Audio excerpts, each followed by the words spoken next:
Hello friends, welcome back to my YouTube channel. இன்று March 6 2025ஆம் ஆண்டு.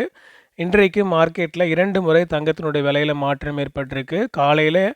45 வந்து இறங்கிச்சு. அதுக்கப்புறம் மத்தியானத்துக்கு மேலே திரும்ப ரூ. 40 ஏறி ரூ. 8060 சந்தைப்படுத்தப்பட்டிருக்கு 22 கேரட் ஆபரண தங்கத்தின் விலை. நேற்றுக்கு நான் போட்ட வீடியோவில் வந்து இன்றைக்கி தங்கத்தினுடைய விலையில் வந்து ஏற்றம் இருக்குன்னு நான் சொல்லியிருந்தேன். ஆனால் வந்து காலையில் வரையுமே ஸ்டேட்டஸ் அப்படி தான் இருந்துச்சு. கண்டிப்பாக வந்து இன்க்ரிமெண்ட்டில் தான் போயிருந்துருக்கணும். ஆனால் வந்து இது டிக்ரிமெண்ட்டில் போயிருந்துச்சு. ஒரு ₹45 இறங்கி திரும்ப ₹40 ஏறிருந்துச்சு.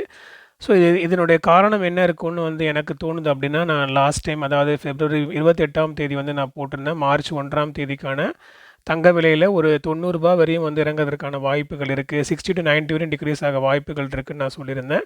அன்றைக்கி வந்து நிலவரம் அப்படி தான் இருந்துச்சு. பெரிய லெவலில் வந்து இறக்கம் இருக்கிறதுக்கான வாய்ப்புகள் ஷோ பண்ணிச்சு. ஆனால் வந்து பார்த்திங்கன்னா அன்றைக்கி ₹20 மட்டும்தான் டிக்ரீஸ் ஆயிருந்துச்சு. ஒருவேளை அந்த பெண்டிங் வந்து இன்றைக்கி வந்து ரிஃப்ளெக்ட் ஆகி இன்னையுடைய ரேட்டில் வந்து அந்த அந்த வித்தியாசத்தை வந்து அது காட்டியிருக்கலாம் வாய்ப்புகள் இருக்குது. சரி, ஓகே, எது எப்படியோ இப்போ நாளைக்கு அதாவது மார்ச் 7 2025ஆம் ஆண்டிற்கான தங்க நிலவரத்தை பற்றி பார்க்கலாம்.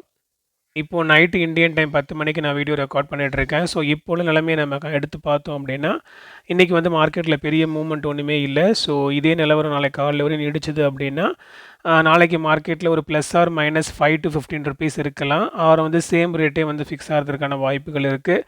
இன்னொரு பக்கம் நேற்று நம்மளுடைய இந்தியா ரூபாய் மதிப்பு கொஞ்சம் ஸ்ட்ரென்தன் ஆச்சு. ஆனால் இன்றைக்கி திரும்ப வந்து பின்னாடி வீழ்ச்சியில் தான் கொஞ்சம் போயிட்டுருக்கு. நம்ம மார்க்கெட் நாளை காலையில் 9:45 10 மணிக்கு தான் ஃபிக்ஸ் ஆகும். ஸோ இடைப்பட்ட நேரங்கள் நிறையா இருக்குது.